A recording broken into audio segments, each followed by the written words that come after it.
Public ಎಕ್ಸ್‌ಪ್ರೆಸ್‌ಗೆ ಸ್ವಾಗತ. ನಾನು ಸುಗಂಧರಾಜು. ರಾಜ್ಯದಲ್ಲಿ ಮೈಕ್ರೋ ಫೈನಾನ್ಸ್ ಕಾಟ ಮಿತಿಮೀರಿದ್ದು ಮೈಸೂರಿನ ಮಹೇಂದ್ರ ಫೈನಾನ್ಸ್ ಕಚೇರಿಗೆ ನುಗ್ಗಿ ಆಟೋ ಚಾಲಕರು ದಿಢೀರ್ ಪ್ರತಿಭಟನೆ ನಡೆಸಿ ಆಕ್ರೋಶವನ್ನು ವ್ಯಕ್ತಪಡಿಸಿದ್ದಾರೆ. ಮಿತಿಮೀರಿದ ಫೈನಾನ್ಸ್ ಕಂಪನಿಗಳ ಹಾವಳಿಯನ್ನು ವಿರೋಧಿಸಿ ಆಟೋ ಚಾಲಕರು ಮೈಸೂರಿನ ಮಹೇಂದ್ರ ಫೈನಾನ್ಸ್ ಕಚೇರಿಗೆ ನುಗ್ಗಿ ಪ್ರತಿಭಟನೆ ನಡೆಸಿದ್ದಾರೆ.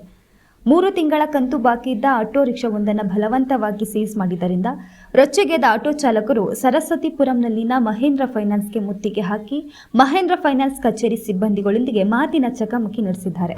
ಮುಖ್ಯಮಂತ್ರಿಗಳ ಆದೇಶವನ್ನು ಲೆಕ್ಕಿಸದೆ ಮಹೇಂದ್ರ ಫೈನಾನ್ಸ್ ಉದ್ದಟತನ ತೋರಿದ್ದಾರೆಂದು ಪ್ರತಿಭಟನಾಕಾರರು ಆರೋಪಿಸಿದ್ದಾರೆ.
ಮ್ಯಾನೇಜರ್ ಹತ್ರ ನಾವು ಮಾತಾಡ್ಕೊಂಡು ಹೊರಗಡೆ ಹೋಗಿ ಅವ್ರ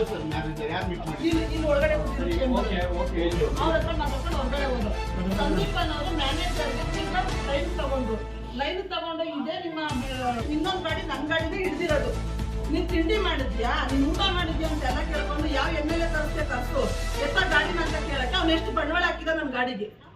ಅವ್ನು ಹೆಂಗ್ ಎತ್ತ ನಿನ್ ಗಾಡಿನ ಅಂತ ಕೇಳಿದ. ಅವ್ನ ID ಇಲ್ದೇನೆ ಪ್ರೂಫ್ ಏನು ಇಲ್ದೇನೆ ಗಾಡಿ ತಗೊಂಡ ಹೆಂಗ್ ಸೀಸ್ ಮಾಡ್ದ. ಸೀಸ್ ಬೇಕು ಗಾಡಿ ತಗೊಂಡ ಹೆಂಗ್ ಶಡ್ಗ ಆಗ್ತಾ ಅವನು ಶಡ್ಗ ಹಾಕಿದ್ಮೇಲೆ ಅವ್ನು ಯಾಕೆ ಬಂದ್ರೆ ಇಷ್ಟು ಮಂದಿ 8,000 ರೂಪಾಯಿ ಕಟ್ಬೇಕಂತೆ. ಏನು ಕಟ್ಬೇಕು 8,000 ನಿನ್ನೆ ಎಷ್ಟೊತ್ತಲ್ಲೇ ಸೀಜ್ ಆಗಿರೋದು.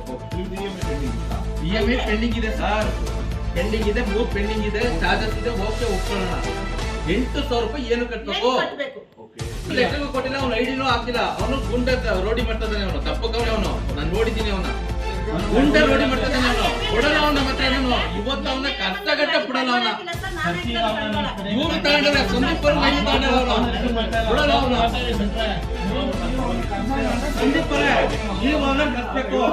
ಸಂದೀಪರ್ ಕಷ್ಟಬೇಕು. ಅವ್ನ ಲೈನ್ ತಗೊಂಡ್ರೆ ಜಮೀನಿನಲ್ಲಿ ಮರ ಕಡಿದು ಮಾರಾಟ ಮಾಡುವ ವಿಚಾರಕ್ಕೆ ಸ್ವಂತ ತಮ್ಮ ಅಣ್ಣನ ಮೇಲೆ ಗುಂಡಿನ ದಾಳಿ ನಡೆಸಿರುವ ಘಟನೆ ಮೈಸೂರು ಜಿಲ್ಲೆಯ HD ಕೋಟೆ ತಾಲೂಕಿನ ಕಾರಾಪುರ ಗುಂಡತ್ತೂರು ಗ್ರಾಮದಲ್ಲಿ ನಡೆದಿದೆ.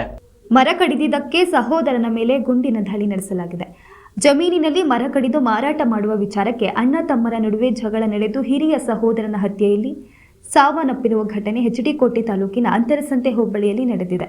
ಕಾಡಂಚಿನ ಗ್ರಾಮ ಕಾರಾಪುರ ಗುಂಡತ್ತೂರಿನಲ್ಲಿ ತಮ್ಮದೇ ಜಮೀನಿನಲ್ಲಿ ಮರ ಕಡಿದು ಮಾರಾಟ ಮಾಡುವ ವಿಚಾರದಲ್ಲಿ ಇಬ್ಬರ ನಡುವೆ ಮಾತಿನ ಚಕಮಕಿ ನಡೆದಿದೆ. ಪರಿಸ್ಥಿತಿ ವಿಕೋಪಗೊಂಡು ಕುಪಿತಗೊಂಡ ತಮ್ಮ ಅಭಿಷೇಕ್ ಅಣ್ಣ ಚೆಲುವರಾಜ್ ಮೇಲೆ ಗುಂಡು ಹಾರಿಸಿದ್ದಾನೆ. ಚೆಲುವರಾಜುವಿನ ಬಲಭಾಗದ ಕಾಲಿಗೆ ಚೊರೆಕಾಳು ಗುಂಡುಗಳು ಹೋಗಿವೆ. ಗಲಾಟೆ ಸಂದರ್ಭದಲ್ಲಿ ತಮ್ಮನಿಗೆ ಗುಂಡು ಹಾರಿಸಲು ತಾಯಿ ಮಹಾದೇವಮ್ಮಳೆ ಸೂಚನೆ ನೀಡಿದ್ದಾಳೆ ಎಂದು ಗಾಯಾಳು ಚೆಲುವರಾಜ್ ನೀಡಿರುವ ಹೇಳಿಕೆಯಲ್ಲಿ ತಿಳಿಸಿದ್ದಾರೆ. ಗಾಯಗೊಂಡ ಚೆಲುವರಾಜ್ ರಕ್ಷಣೆಗೆ ಧಾವಿಸಿದ ನೆರೆಹೊರೆಯವರ ಮೇಲೂ ಗುಂಡು ಹಾರಿಸುವ ಬೆದರಿಕೆ ಹಾಕಿದ್ದಾನೆ. ಗಾಯಾಳು ಅಭಿಷೇಕ್ ಹೆಚ್ಡಿ ಕೋಟೆ ಸರ್ಕಾರಿ ಆಸ್ಪತ್ರೆಯಲ್ಲಿ ಪ್ರಥಮ ಚಿಕಿತ್ಸೆ ನೀಡಿ ಬಳಿಕ ಹೆಚ್ಚಿನ ಚಿಕಿತ್ಸೆಗಾಗಿ ಗಾಯಾಳನ್ನ ಮೈಸೂರಿನ ಕೇರ್ ಆಸ್ಪತ್ರೆಗೆ ಸ್ಥಳಾಂತರ ಮಾಡಲಾಗಿದೆ. ಅಂತರಸಂತೆ ಪೊಲೀಸರು ಪ್ರಕರಣ ದಾಖಲು ಮಾಡಿಕೊಂಡು ಆರೋಪಿಯ ಶೋಧನೆಯಲ್ಲಿ ತೊಡಗಿದ್ದಾರೆ. ಆಸ್ತಿ ವಿಚಾರ ಗಲಾಟೆ ಆಗಿದೆಯಾ? ಏನೂ ಇಲ್ಲ. ಮದುವೆ ಆಗಿದ್ದ ಅವನ್ನ ಬೇರೆ ಹಾಕ್ಬಿಟ್ರು ಅಷ್ಟೇ. ನಾನು ಸಪ್ರೇಟ್ ಇದ್ದೀನಿ, ಏನು ಇಸ್ಕೊಂಡು ಹೋಗಿಲ್ಲ ಅವ್ರ ಹತ್ರ. ಈಗ ಸುಮ್ಮನೆ ಯಾಕೆ ಫೈರ್ ಆಯಿತು? ಸುಮ್ಮನೆ ಮರ ತರದು ಮಾರಾಕ್ತಿದ್ರು. ಜಮೀನಲ್ಲಿ ಮರ ಇವಲ್ಲ ಅವನ್ನ. ನಮ್ಗೆ ಸೌದೆನೂ ಇಲ್ಲ, ಜಮೀನು ಇಲ್ಲ, ಏನೂ ಇಲ್ಲ. ಸ್ವಲ್ಪ ಸೌದೆ, ನನಗೂ ಸೌದೆ ಬೇಕು, ಯಾಕೆ ಮಾರಾಕ್ತಾ ಇದ್ದಾರೆ ಅಂತ ಕೇಳ್ದೆ. ಅಷ್ಟಕ್ಕೆ ತಗೊಂಬಂದು ಹೊಡಿ ಅವನು ಬಿಡ್ಬೇಡ ಅಂತ ನಮ್ಮ ತಾಯಿನೇ ಹೇಳಿತ್ತು. ಮೈಸೂರು ಜಿಲ್ಲೆಯ ಟಿ ನರಸೀಪುರ ತಾಲೂಕಿನ ಕೊತ್ತೆಗಾಲ ಗ್ರಾಮ ಪಂಚಾಯಿತಿಗೆ ನೂತನ ಅಧ್ಯಕ್ಷರಾಗಿ ಪುಷ್ಪ, ಉಪಾಧ್ಯಕ್ಷರಾಗಿ ಬಸವರಾಜು ಅವಿರೋಧವಾಗಿ ಆಯ್ಕೆಯಾಗಿದ್ದಾರೆ. ಅಭಿಮಾನಿಗಳು ಪಟಾಕಿ ಸಿಡಿಸಿ ಸಿಹಿ ಹಂಚಿ ಸಂಭ್ರಮಿಸಿದ್ದಾರೆ. ತಾಲೂಕಿನ ಕೊತ್ತೆಗಾಲ ಗ್ರಾಮ ಪಂಚಾಯಿತಿಗೆ ನೂತನ ಅಧ್ಯಕ್ಷರಾಗಿ ಪುಷ್ಪ ಮತ್ತು ಉಪಾಧ್ಯಕ್ಷರಾಗಿ ಬಸವರಾಜು ಅವಿರೋಧವಾಗಿ ಆಯ್ಕೆಯಾಗಿದ್ದಾರೆ. ಈ ಸಂದರ್ಭದಲ್ಲಿ ಮಾತನಾಡಿದ ಮಾಜಿ ತಾಲೂಕು ಪಂಚಾಯಿತಿ ಸದಸ್ಯರಾದ ಗುರುಮೂರ್ತಿ, ನೂತನವಾಗಿ ಆಯ್ಕೆಯಾಗಿರುವ ಅಧ್ಯಕ್ಷ ಹಾಗೂ ಉಪಾಧ್ಯಕ್ಷರಿಗೆ ಶುಭಾಶಯ ತಿಳಿಸುತ್ತಾ ಗ್ರಾಮ ಪಂಚಾಯಿತಿ ವ್ಯಾಪ್ತಿಗೆ ಬರುವ ಎಲ್ಲ ಗ್ರಾಮಗಳಿಗೂ ನೀರಿನ ವ್ಯವಸ್ಥೆ, ಚರಂಡಿಯ ಸ್ವಚ್ಛತೆ, ದಾರಿದೀಪಗಳ ವ್ಯವಸ್ಥೆ ಹಾಗೂ ಕೆರೆಗಳಿಗೆ ನೀರು ತುಂಬಿಸುವ ಕೆಲಸವನ್ನು ಎಲ್ಲ ಸದಸ್ಯರ ಸಹಕಾರದೊಂದಿಗೆ ಮಾಡಬೇಕು ಎಂದು ಸಲಹೆಯನ್ನು ನೀಡಿದ್ದಾರೆ.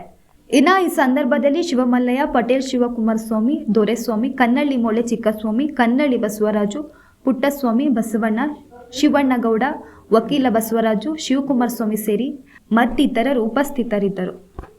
ನಮ್ಮ ಪಂಚಾಯಿತಿ ಎಲ್ಲ ಸದಸ್ಯರುಗಳಿಗೂ ನಾನು ಈ ಚುನಾವಣೆಯಲ್ಲಿ ಎಲ್ಲ ಸದಸ್ಯರುಗಳಿಗೂ ನನ್ನ ಕೃತಜ್ಞತೆಯನ್ನು ಸಲ್ಲಿಸಿ, ನಮ್ಮ ಪಂಚಾಯಿತಿಲಿ ಯಾವಾಗಲೂ ಇದೇ ರೀತಿ ಒಗ್ಗಟ್ಟಿನಿಂದ ನಡ್ಕೊಂಡು ಎಲ್ಲ ಕೆಲಸ ಕಾರ್ಯಗಳನ್ನು ಒಗ್ಗಟ್ಟಿನಿಂದ ಮಾಡಿ ನಮ್ಮ ಪಂಚಾಯಿತಿ ಅಭಿವೃದ್ಧಿ ಮಾಡಿ, ನೀರಿನ ವ್ಯವಸ್ಥೆ ಮತ್ತು ಬಡವರಿಗೆ ಮನೆಗಳ ವ್ಯವಸ್ಥೆ,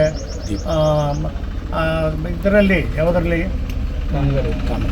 ಕೆರೆಗಳು, ಕೆರೆ ಕಟ್ಟೆಗಳನ್ನ ಅಭಿವೃದ್ಧಿ ಮಾಡಿ ನಮ್ಮ ಪಂಚಾಯತಿಗೆ ಅನುಕೂಲ ಮಾಡಿಕೊಡ್ಬೇಕು ಅಂಥೇಳಿ ಅಧ್ಯಕ್ಷರು ಉಪಾಧ್ಯಕ್ಷರನ್ನ ಕೇಳ್ಕೊಂಡು ನಮ್ಮ ಎಲ್ಲ ಸದಸ್ಯರಿಗೂ ನನ್ನ ಅನಂತ ವಂದನೆಗಳನ್ನು ನಮಸ್ಕರಿಸಿ ನನ್ನ ನಂಜನಗೂಡು ಗುಂಡ್ಲುಪೇಟೆ ರಾಷ್ಟ್ರೀಯ ಹೆದ್ದಾರಿಯ ಇರಿಕಾಟಿ ಗ್ರಾಮದ ಗೇಟ್ ಬಳಿ ಕಾರು ಮತ್ತು ಬೈಕ್ಗಳ ನಡುವೆ ಭೀಕರ ಅಪಘಾತ ನಡೆದು ಸ್ಥಳದಲ್ಲಿಯೇ 3 ದುರ್ಮರಣ ಹೊಂದಿದ್ದಾರೆ.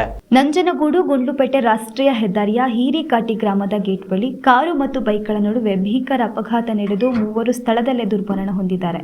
ನಂಜನಗೂಡು ತಾಲೂಕಿನ ಕುಡ್ಲಾಪುರ ಗ್ರಾಮದ ಶಶಿಧರ್, ಶಾಲಿನಿ ಮತ್ತು ತಾಯಿ ಭಾಗ್ಯಮ್ಮ ಮೃತಪಟ್ಟಿರುವವರು ಎಂದು ತಿಳಿದು ಬಂದಿದೆ. ಚಿಕ್ಕದೇವಮ್ಮನ ಬೆಟ್ಟದಿಂದ ಪೂಜಾ ಕಾರ್ಯಕ್ರಮ ಮುಗಿಸಿಕೊಂಡು ಸ್ವಗ್ರಾಮ ಕುಡ್ಲಾಪುರ ಗ್ರಾಮಕ್ಕೆ ತೆರಳುವಾಗ ಹಿರಿಕಾಟ್ ಗೇಟ್ನಿಂದ ಮುಂದೆ ಅಪಘಾತವಾಗಿದ್ದು ಸ್ಥಳದಲ್ಲೇ ಸಾವನ್ನಪ್ಪಿದ್ದಾರೆ. ಮತ್ತೋರ್ವ ವ್ಯಕ್ತಿ ಗಾಯವಾಗಿದ್ದು ಆತನನ್ನು ಸಹ ಹೆಚ್ಚಿನ ಚಿಕಿತ್ಸೆಗಾಗಿ ಬೇಗೂರು ಸರ್ಕಾರಿ ಆಸ್ಪತ್ರೆಗೆ ದಾಖಲಿಸಲಾಗಿದೆ. ಸ್ಥಳಕ್ಕೆ ಬೇಗೂರು ಪೊಲೀಸರು ಭೇಟಿ ನೀಡಿ ಪರಿಶೀಲನೆ ನಡೆಸಿ ಪ್ರಕರಣವನ್ನು ದಾಖಲು ಮಾಡಿಕೊಂಡಿದ್ದಾರೆ.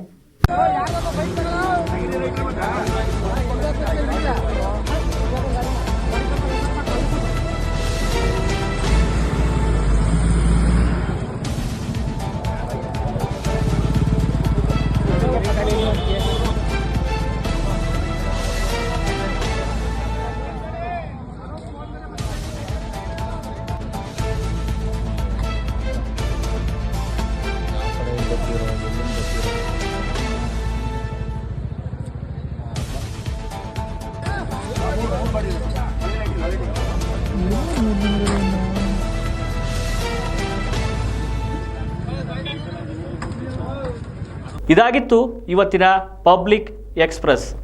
ಕ್ಷಣ ಕ್ಷಣದ ಸುದ್ದಿಗಳಿಗಾಗಿ ನೋಡ್ತಾ ಇರಿ ಪಬ್ಲಿಕ್ ವಾಯ್ಸ್, ಇದು ನಿಮ್ಮ ಧ್ವನಿ.